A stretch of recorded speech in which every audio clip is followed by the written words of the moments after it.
Hi everyone, welcome back to my channel. In today's video, I'll be sharing with you my best tips for moving or packing up. Now, let me preface this by saying this is perfect if you are not having movers, because of course movers will do everything for you. They will box up, pack up, and do everything. This is perfect if you have to do everything by yourself. And also, I did have 30 days to move. I gave my landlord notice that I was going to move in June, so I did have 30 days to get everything together, everything all packed up for my big move to my new home. So if you have not seen my moving videos before, I think I just did one. You can go ahead and check that out. I'll have it linked in on the screen as well as down below. Of course, if you have less time to move, you are going to have to adjust these to suit. But I did have a month, so my first tip is to get a planner or a monthly overview, and every single day that you have, you're going to schedule a section of your space, your apartment, your home that you want to pack up. The only times I had chances to pack up was after work. So what I did was I laid out my planner and I said on Monday, for instance, I was going to tackle the kitchen, but instead of tackling the entire space at once because it was very overwhelming, I tackled like sections of the kitchen. So for instance, I would say on Monday evening, I'm going to come home, I'm going to do my entire pantry. On Tuesday evening, I'm going to pack up all of my dishes. On Wednesday, I'm going to pack up everything that was in the underneath cupboards of my kitchen. And that way I was able to just not feel as overwhelmed and have a plan of action. And let me just say, when I started seeing those boxes piling up for my move, I felt more confident. I felt like if I was getting somewhere, because it is very easy to feel very overwhelmed if you're doing everything yourself. So starting as soon as possible to pack up little sections of my space is what really helped, because of course doing a little bit every day contributed so much to the overall packing situation. So I had 2 bedrooms, a bathroom, living room, space area, and the kitchen. So every single evening I would come home and just start packing things up little by little. And then of course I had the best time checking it off, because I definitely felt so accomplished every time I completed a space and I could check it off. So if you have a little bit of time to play around with, this is definitely something that you can do. Just plan out and map out every section that you are going to pack up on a specific day. My next tip is to really only take things that are really intentional, that spark joy, as Marie Kondo says, and that will be really meaningful to you in your home and that you really want and you do not want to part with. So 3 things to get this done. First, declutter. Throw away everything. Have your garbage bags with you as you are packing up. Anything that is old, broken, that you don't really want, you can't really give away, definitely dump those. I remember having tons and tons of garbage bags piled up because I had so much junk accumulated over the last 3 years in my old apartment. So that helped, going through with a garbage bag and just dumping everything. Next up, you want to donate something. So I did donate a few things to my friends and my family, and that would mainly be like skincare, hair care items, or things that were in good condition that I know that they would appreciate more. So that was really good to just declutter in that aspect and just donate some of those items to friends and families. And then last up, I did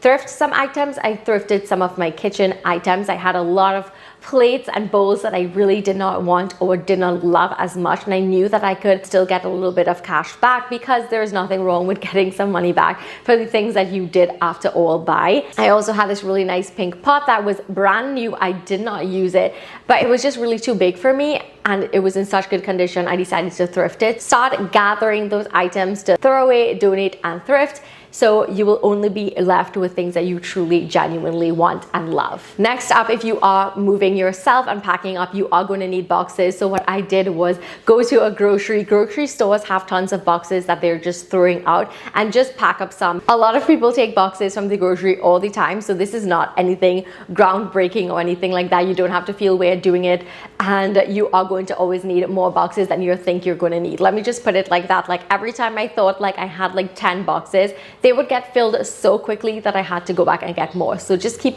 a stack of boxes so that you can pack away as you go. You don't want not having boxes to be something that is preventing you from packing, because you literally need to pack as much as you can if you are on a schedule or if you have a deadline. So I would literally be filling my trunk of my car with boxes every single day to pack up and stack up. Of course, again, by seeing all of those boxes being piled up, it made me feel like if I was getting things done and I did not have that overwhelming feeling. Something else with the boxes that you want to make sure and do is label them to the side. Always label boxes to the side, because if you're labeling them to the top, you're going to have other boxes stacked on top of them. So that is just very counterproductive. Labeling is something that I just did not take as seriously as I should. Some people go as even far as itemizing and creating a list of every single item that was in the box. I didn't do that, but I do highly suggest labeling the sides of the boxes. And what you can do is get like label paper, so that you don't have to like tape it up with masking tape. You can just peel off the backing of the label paper and stick it to the boxes on the side. Because when I moved into my new home, I truly was looking everywhere to find things that I needed, and I thought that I would have time to unbox everything on the first day, which was just the most ridiculous thought possible, because you are never going to be able to unbox everything as soon as you move on the day off. You're going to be tired. I had my pets with me, my 2 cats, and it was just such a crazy situation. So having those boxes labeled will help you. I know you might be tempted not to label them, but be sure to label your boxes. Next up, I cling wrapped all of my bottles that I thought might leak. So this would be skincare items like oils for my hair, shampoo, conditioner, anything that was liquid. You can just take the cling wrap and wrap it around the top of the bottle. You don't even have to open the bottle to do it. Just wrap it to the top. When I moved, I had no spills because of this, because I was really careful to just wrap everything up with the cling wrap, so it wouldn't have any leaks seeping through. Because the worst thing is to arrive at your new home and all of your shampoo or conditioner or face wash or just something has been leaked out. Speaking about wrapping things, I used a bubble wrap for my glasses, as well as sheets of paper to wrap them in. A lot of people might use newspaper, but someone on Instagram actually told me that newspaper is actually dirty for your dishes. You can wrap your home decor in newspaper if you have, but for your actual eating and drinking dishes, you might want to consider bubble wrap or just plain sheets of paper to wrap them in. Anything that I felt was a little bit more fragile, I would definitely wrap them twice. I have no breakages. Everything just moved in one piece, which I was really happy about. So no leaks and no breakages. And it's definitely because I took my time with wrapping them and then wrapping them some more. Like, whenever in doubt, wrap again. It's not going to hurt you. It's only going to make sure that your things arrive in one piece. Okay, so you know all of those Shein bags that you have laying around? This is a time where it comes into shine. You can pack so many things in those Shein bags, and it has these zippers that you can easily zip up and pack into boxes. I use this for my shoes. You can also use this for some skincare items. Anything like that would fit perfectly in those Shein bags, because I know you have some of those bags, girl. Even if it's not from Shein, it's from somewhere else that you have been hoarding, and now is the time. Like, now is the moment for it to just come out and make its debut to help you in your packing situations. I know that I'm not the only one who tends to hoard those bags. So if you are the same, you are going to be so happy that you had them. Next up, when you're packing your clothes on hangers, do not take them off of the hangers. You can pack them in big boxes as is with the hangers, or you can pack them in garbage bags, which is what I did. I had garbage bags full of my clothes on hangers. So when I got here, it was just literally to take them out and hang it up. I didn't have to like unfold them, hang it back up onto the racks, and then hang it into my closet. So this is all about being efficient and making it as easy as possible for you if you're doing it on your own. You don't want to be unfolding all of your clothes to hang it right back up in. So this was such a life-saving hack for me. I had a lot of curtains in my old space. So what I did was that I took the time the last few days to take down all of my curtains, and I washed it in my washing machine, and then I hung it up on the racks and brought it to my new home on the racks. You can obviously fold it, but the reason why I hung it up was so that it wouldn't get crinkled. So I had all of my curtains folded onto the hangers, and that was just like the easiest thing ever, because as soon as I came, I knew exactly where it was. I pulled them out of the rack, and then I just had them hung up all around. And that was just something really, just a random tip that I think you can think of if you have the chance to wash your curtains, especially in your old space. Made use of those last few days in my apartment to wash, dry everything, and hang them up. So it was just ready and waiting for me when I got here. If you have a really good friend, which I'm so happy that I have to say that I do, my friend Nadia, she came over. We made it an entire line. We had food, we had drinks, and we packed up so much things on the day that she came. Don't be afraid to ask for help, because trust me, you are going to need help somewhere in this process. It is just going to be too much, and you are going to need help, whether it's your friend, your family, just someone who can come over to lend that helping hand. Because I realized that as much as I was packing, I still had those little bits and pieces of things that were just like seeming to never finish, get packed. So when she came over, it was just so easy.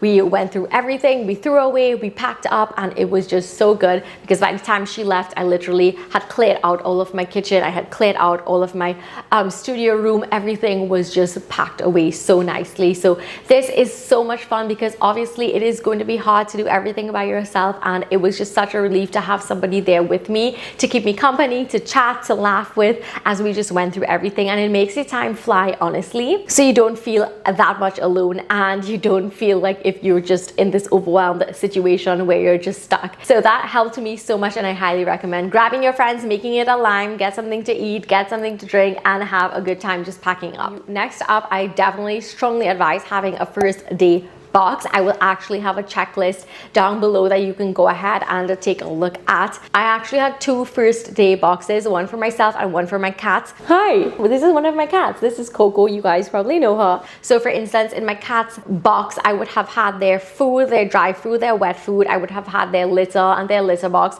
And then I would also have like their blanket as well as their pet fountain, their cat fountain, which I knew I had to unpack the minute I got here because I needed them to be really settled down. And of course, if you have cats, you just know sometimes they're really scared when they move to a new place. So I just wanted them to feel settled down. And then for me, I had items like my blankets, sheets, bedding in general. I had a change of clothes for the night as well as the next day. I had towels, toiletries, soaps, and stuff like that for my kitchen. I did buy sushi the first night that I was here, I'm not gonna lie, but you're definitely gonna need some sort of food sustenance. I had cases of water, things like that.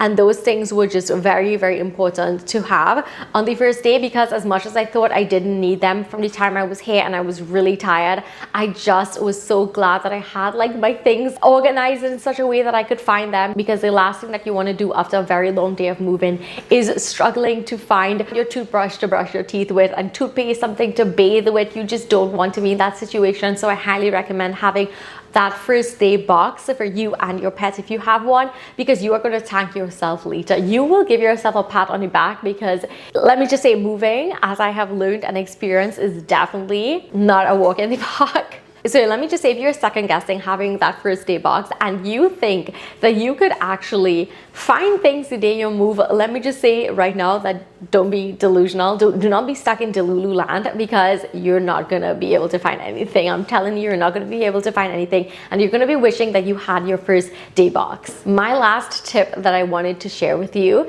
is the most random thing, and that is to pack your first aid and other miscellaneous items last. And by miscellaneous items, I mean a scissors, a knife, some elastic bands, rubber bands, anything like that. Because let me just say, by the time I packed everything up, and this is where I made the mistake, by the time I packed up my entire apartment, on the last day, there were some bits and pieces of things that I still had to do, and I couldn't do it because I did not have a scissors with me. I packed up my scissors, but thankfully I found one of my kitchen knives that I was able to use. But let me just say, those miscellaneous items, you definitely need to pack those things last.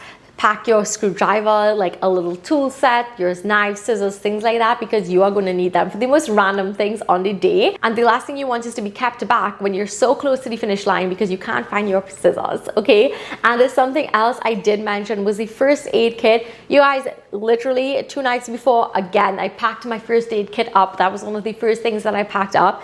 I literally nicked my finger while cutting up some food, and I had no plasters. I could not find a plaster anywhere to wrap up my cut with. So definitely keep those 2 things in mind, a first aid kit and a little tools, scissors and knife situation, because on the day, the last day, the very last minute, something might come up where you are going to need it, and you don't want to be stuck in a situation where you cannot find it. So those were my tips for packing up, especially if you're doing it by yourself and you have like about a month to play with.